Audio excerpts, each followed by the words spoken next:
ہاتھ میں ننگی تلوار, اور نبی پاک اکیلے, کوئی اس وقت صحابہ بھی قریب نہیں تھے. تو پیارے آقا علیہ الصلوۃ والسلام کے بالکل سامنے آ گیا اور بڑے تکبر کے ساتھ, بڑے جس کو کر و فر کے ساتھ کہتا ہے, اے محمد صلی اللہ تعالی علیہ وسلم, اب بتائیے آپ کو مجھ سے کون بچائے گا؟ آپ کے ساتھ تو کوئی بھی نہیں ہے, آپ اکیلے ہیں, میرے ہاتھ میں تلوار ہے. اللہ اکبر. نبی پاک کی توجہ اللہ کی طرف کیسی تھی؟ آپ نے صرف ایک جملہ کہا, ایک لفظ کہا, فرمایا اللہ. کیا نام ہے, دل کو کیسا سکون نصیب ہوتا ہے. میں اسے پکار رہا ہوں جو میرا خالق ہے, جو میرا مالک ہے, جو میرا پروردگار. پکارا کرو اسے, نام لیا کرو اس کا. کہو اللہ اللہ اللہ اللہ, پکارو اسے اللہ اللہ اللہ اللہ. ہائے ہائے ہائے, نبی پاک کی زبان سے لفظ اللہ نکلا, وہ غیر مسلم تو کانپنے لگ گیا, تلوار اس کے ہاتھ سے چھوٹ گئی. اب نبی پاک نے تلوار اٹھا کر کہا, اب بتاؤ تمہیں مجھ سے کون بچائے گا؟ تھوڑی دیر پہلے تو وہ کہہ رہا تھا نا آپ کو کون بچائے گا, اب آقا کے ہاتھ میں تلوار ہے صلی اللہ تعالی علیہ وسلم, اب بتاؤ تمہیں کون بچائے گا؟ وہ کہتا ہے حضور مجھے بچانے والا تو کوئی بھی نہیں ہے, وہ مسلمان تو تھا نہیں. نبی پاک علیہ الصلوۃ والسلام نے اس کی بے کسی پر رحم فرمایا, اسے معاف کر دیا. آئے ہائے, نبی پاک کے ایسے اعلیٰ اخلاق دیکھے, وہ کلمہ پڑھ کر مسلمان ہو گیا. دشمن آ جائے تو چادر بھی بچھا دیتے ہیں, ہم معاف کریں گے. جان لینے آیا تھا, آقا نے اسے معاف کیا. ہمارے مزاج کے خلاف بات کر دے, ساری زندگی دشمنی لے لیتے, مجھے گالی دی, مجھے برا بھلا کہا, مجھے نقصان پہنچایا. کب تک بدلے لیتے رہو گے یار؟ نبی پاک کے امتی ہو تو معاف کرنا بھی تو سیکھو. آقا علیہ الصلوۃ والسلام جانی دشمن کو معاف کر دیتے, ہم اپنے بھائی کو معاف کرنے کے لیے تیار نہیں ہوتے. نہیں میں نہیں جاؤں گا بھائی کے گھر, ہم نہیں جاتے فلاں رشتہ دار کے گھر, ہم نہیں بلاتے کسی کو دعوت میں. چھوٹی چھوٹی باتیں ہیں, کبھی دعوت نہیں دی تھی آپ کو اس وجہ سے, کبھی سیدھے منہ بات نہیں کر سکے, آپ کو ویلکم نہیں کر سکے, آپ کو تحفہ نہیں بھجوایا, اتنی چھوٹی بات پر آپ نے رشتہ داریاں ختم کر دی. اور ایک طرف کہتے ہو کہ نبی پاک کے امتی, آقا کے غلام. اچھا نعتیں سب کو یاد ہیں, یاد کرو نا, نبی پاک کی سنت پر تو عمل کرو, کسی کو تو معاف کرو. بندہ کہتا میں بتاتا ہوں, مجھے گالی دی ہے, اب میں بتاتا ہوں. وہ ایک گالی دیتا ہے, ادھر سے 7 گالیاں جاتی ہیں. اور صحیح بات یہی ہے, جو کہتا ہے میں بتاتا ہوں, وہ واقعی بتا دیتا ہے وہ کون ہے, اس کے اندر کتنا گند بھرا ہوا ہے. اگر وہ آپ کے ساتھ برا کر رہا ہے تو آپ کو کس نے اجازت دی ہے برا کرنے کی؟ ایک عجیب سا جملہ مشہور کر دیا گیا ہے کہ جناب ہم شریف کے ساتھ شریف ہیں, بدماش کے ساتھ بدماش ہیں. مجھے آج تک سمجھ نہیں آیا کون سا بٹن لگا ہوا ہے آپ کے اندر بھائی. شریف کے ساتھ شریف ہوتے ہو, بدماش آتا ہے, آپ بھی بدماش بن جاتے ہو, تو پھر تو آپ بھی بدماش ہوئے نا بھائی. شریف آدمی شریف کے ساتھ شریف ہوتا ہے, بدماش کے ساتھ بھی شریف ہوتا ہے, تبھی تو بدماش کی اصلاح ہوگی نا. مسلمان ہوا نا یہ شخص, نبی پاک نے معاف کر دیا. تو خدارا آقا کی سنت کو ادا کریں, اور جیسی بھی مشکل, جتنی بڑی مشکل ہو, آپ بس دعا کریں, اللہ کو پکاریں, اللہ کو یاد کریں, توجہ اللہ کی طرف جائے. اچھا ایک اور چیز, ایک اور ٹیسٹ کرتے ہیں. کوئی نقصان ہو گیا ہے, کوئی تکلیف ہو گیا, آپ ہماری ہم جس جنریشن کے, میں جس جنریشن کا ہوں, شاید اب تو ایسا نہیں ہے, جو بزرگ بیٹھے ان سے پوچھیں کہ ہماری مائیں یا ہماری نانی دادی بچے کو سلاتی تھیں تو ذکر اللہ کر کے سلاتی تھی. آمینہ بی بی کے گلشن میں کیسے پڑھتی تھی؟ آمینہ بی بی کے گلشن میں آئی ہے تازہ بہار, پڑھتے ہیں صلی اللہ وسلم آج در و دیوار. نبی جی اللہ اللہ اللہ ہو لا الہ ہو اللہ اللہ اللہ ہو لا. رات بچے کو سلا رہے ہیں تو ذکر الہی ہو رہا ہے, نعتیں سنائی جا رہی ہیں, بچے کو کچھ لگ جائے تو حسبی اللہ یا اللہ خیر ہے. اب تو عجیب عجیب باتیں ہیں. رات کو موبائل پکڑا دیا ہاتھ میں, گانا دیکھتے ہوئے, میوزک دیکھتے ہوئے, کارٹون دیکھتے ہوئے, ابا بھی سو رہا ہے, بچہ بھی سو رہا صبح اٹھتے ہی بھائی وضو کروا کے فجر پڑھایا جاتا تھا, کلمہ پڑھایا جاتا تھا. مجھے اپنا یاد ہے کہ ہم جب چھوٹے تھے تو اسکول جانا ہوتا تھا, تو فجر کی نماز کے بعد پھر سو گئے, تو ہمارے اس وقت ریڈیو پاکستان پہ, جو میری عمر کے لوگوں کے ان کو پتا ہوگا, اب تو پتا نہیں ہے, صبح 7 بجے جو ہے نا وہ درود پاک چلتا تھا. اللہم صلی علی سیدنا محمد النبی الامی وعلی آلہ وصحبہ کچھ یاد آ رہا ہوگا, یہ کنٹینیو چلتا تھا. تو والدہ وہ اس کو آن کر کے بڑی آواز کر دیتے تھے, تو خود ہی آنکھ کھل جاتی تھی, خود ہی. اب درود سے اٹھایا جا رہا ہے. یہ انداز تھا ہمارے گھروں کا کہ صبح اٹھاتے وقت, رات سلاتے وقت, بچے گھر سے جا رہا ہے اللہ رسول کے حوالے, غوث پاک کے حوالے. یعنی ہماری ٹریننگ اس طرح ہوتی تھی کہ بات پر اللہ کا ذکر, اللہ کے رسول کا ذکر. اب تو کوئی تکلیف ہو, پتہ نہیں انگریزی میں پتہ نہیں کیا کیا آوازیں نکال رہے ہوتے ہیں, معاذ اللہ گالیاں منہ سے آ رہی ہوتی, لیکن ہے ہی نہیں. پہلے تو زبان سے یا اللہ خیر, فوراً ذکر الہی. یعنی ہماری ٹریننگ یہ ہوا کرتی, اور ہونی بھی یہی چاہیے مسلمان کی, کہ ہم تکلیف میں بھی. اچھا پھر ایک اور عجیب بات پتہ ہے کیا ہے, چلیں اب میں دوسری طرف لے آتا ہوں اپنی گفتگو کو, کہ تکلیف میں تو ہم اللہ کو یاد کرتے ہیں, پھر تکلیف ختم ہو جائے تو پھر کہاں چلے جاتے ہیں. اچھا بعض اوقات پتہ ہے کہ اچانک مسجد میں کوئی نیا آدمی نظر آنے لگتا ہے نا, ٹوپی بھی پہنی ہوئی, ہاتھ میں تسبیح بھی ہے, خیر تو یہ کدھر سے آیا بھائی, اور 5 نمازیں بھی پڑھ رہا ہے, بعض اوقات نماز سے بھی پہلے آ جاتا ہے. میں پوچھو خیر تو ہے, بس وہ والدہ ہاسپٹل میں ہے یا فلاں پرابلم ہے. بہت اچھی بات ہے, میں خدا نہ خواستہ ڈسکریج نہیں کر رہا, مگر ادھر وہ پرابلم دور ہوئی, ادھر مریض ٹھیک ہوا, ادھر مسئلہ حل ہوا, وہ بندہ ہی غائب ہو گیا مسجد سے. تو یہ کیا ہے؟ ہم خوشی میں بھی اللہ کے بندے ہیں, ہم غم میں بھی اللہ کے بندے ہیں. ہم غموں میں بھی اسے پکاریں, ہم خوشی میں بھی اسے یاد رکھیں. اور یہ بات میں نہیں کہہ رہا, یہ اللہ کریم نے قرآن مجید فرقان حمید میں ارشاد فرمایا, اور یہ کافروں کی عادت اللہ نے ارشاد فرمائی. سنو, اللہ قرآن میں فرماتا ہے وَإِذَا مَسَّ الْإِنسَانَ الضُّرُّ دَعَانَا لِجَنبِهِ أَوْ قَاعِدًا أَوْ قَائِمًا. اللہ فرماتا ہے, اور جب آدمی کو تکلیف پہنچتی ہے تو لیٹے ہوئے اور بیٹھے ہوئے اور کھڑے ہوئے ہر حالت میں ہم سے دعا کرتا ہے. بہت اچھی بات ہے, مگر آگے کیا ہوا؟ اللہ فرماتا ہے پھر جب ہم اس کی تکلیف دور کر دیتے ہیں تو یوں چل دیتا ہے گویا کبھی کسی تکلیف کے پہنچنے پر ہمیں پکارا ہی نہیں تھا, یاد ہی نہیں رہتا اللہ کا گھر. سچ بتاؤ ایسا ہم نہیں کرتے؟ پرابلم ہو تو گھر میں قرآن خوانی کراؤ, درود پاک کا ختم کرواؤ, امام صاحب کے پاس چلتے ہیں, دعا کرواتے ہیں, ذرا مسجد میں دعا کروانی ہے. ارے بھائی دعا کر دی, تمہارا مسئلہ حل ہو گیا, اب گئے کدھر؟ یہ اللہ پاک سے کیا تعلق بنا رہے ہو؟ ایسا نہ کریں. دیکھیں آپ اپنے انداز میں سمجھیں, میں بلا تمثیل سمجھا رہا ہوں. کوئی بندہ وہ ہے جو آپ سے جب ملتا ہے اپنے مطلب کے لیے ملتا ہے, بلکہ ایسے بھی لوگ ہوتے جب آتے سمجھ آ جاتی ہے یار کوئی کام ہی لے کر آیا ہوگا, اس کا کوئی مسئلہ اٹکا ہے نا تو آج چہرہ دکھایا ہے, تو اس بندے کی کیا عزت ہوتی ہے آپ کے پاس. اور ایک بندہ ہے جو روز ملتا ہے, محبت کرتا ہے آپ کے پاس آ کے بیٹھتا ہے, کبھی کبھی مسئلہ بھی بیان کر دیتا ہے, لیکن مسئلہ نہ بھی ہو تو آپ کے پاس ضرور آتا ہے. وہ دوست ہوتا ہے نا, فرق ہے نا, ایک مطلب کے وقت تمہارے پاس آتا ہے, ایک روز تمہارے ساتھ پاس آتا ہے. اب بلا تمثیل سمجھو, جو مطلب کے وقت اللہ کی بارگاہ میں جا رہا ہے, جو کسی مشکل کے وقت تو رب کے پاس جاتا ہے, اور جیسے ہی رب اپنے کرم سے مشکل آسان کر دے وہ غائب ہو جاتا ہے.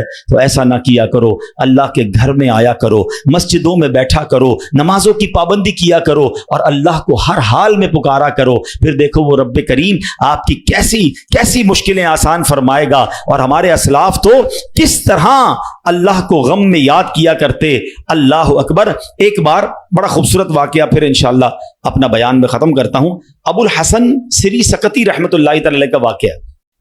آپ کی خدمت میں ایک مرتبہ آپ کی ایک پڑوسن آئی اور عرض کرتی کہ اے ابو الحسن, رات میرے بچے کو سپاہی اٹھا کر لے گئے اور وہ اسے بڑی تکلیف دیں گے, آپ کچھ کیجئے, میرے بیٹے کے لیے سفارش کیجئے. پڑوسن کی فریاد سن کر سیدنا ابو الحسن نے کیا کیا, جانماز بچھائی یا کھڑے ہوئے اور خشوع و خضوع کے ساتھ نماز شروع کر دی.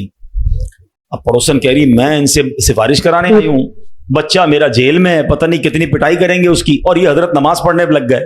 اچھا نماز بھی آپ نے بڑی طویل نا, مزیدار خشوع و خضوع سے پڑھ رہے ہیں. اچھا جب کافی دیر ہو گئی نا تو وہ عورت کہتی حضرت جلدی کریں, میرے بچے کو قید میں ڈالا ہوا ہے, وہ اور اس کی تکلیف پہنچائیں گے. آپ نے جلدی نہیں کیا, آپ نے سکون سے نماز پڑھی, اور جب نماز سے سلام پھیرا نا تو کہا اے میری بہن تمہارا ہی تو معاملہ حل کروا رہا تھا, تمہارا مسئلہ ہی تو حل کر رہا تھا. ابھی یہ آپ نے کہا تو پڑوسن بھاگتی ہوئی, اس کی بچی بھاگتی ہوئی, امی گھر آ جائیں, بھائی آ گیا واپس, بیٹا گھر آ گیا. آپ نے کہا میں وہی تو مسئلہ حل کر رہا تھا, جدھر سے حل ہونا ہے ادھر آپ نے رجوع کر لیا. یہ طریقہ بتا دیا ہمیں. پرابلم ہونا وضو کریں اور 2 رکعت صلاۃ الحاجات پڑھیں. ہاں اللہ کے پاس, یا اللہ تیری بارگاہ میں آ گیا ہوں, جو پرابلم ہے, آپ کی رپورٹ غلط آ گئی ہے, آپ کی ڈاکٹر کہتا ہے پرابلم ہے, آپ کو جناب کوئی قرضے کا مسئلہ آ گیا ہے, کوئی بھی پرابلم, مال خراب ہو گیا ہے, 2 رکعت پڑھیں. کسی کے پاس پہلے نہ جاؤ, پہلے اللہ کے پاس. اللہ بھیجے گا آپ کو, اللہ آپ کے پاس راستے بنائے گا. آپ انشاءاللہ نماز پڑھیں, اللہ کو پکاریں, آپ کو انشاءاللہ ایسا راستہ سجائی دے گا کہ کام سارے سیدھے ہو جائیں گے. ہم پہلے کہیں اور جاتے ہیں, ہم رب کے پاس کیوں نہیں جاتے؟ ہم سب کے پاس جاتے ہیں, ہم رب کے پاس نہیں جاتے. ہم سب پر بھروسہ کرتے ہیں, ہم رب پر بھروسہ نہیں کرتے. آج کے اس بیان میں ایک بات سیکھ کر جانا ہے کہ میری مشکلوں کو حل کرنے والا کون ہے. زور سے بولو نا, ایک بار اور بولو. پریشانی دور کرنے والا کون ہے؟ بیماری دور کرنے والا کون ہے؟ مصیبت ٹالنے والا کون ہے؟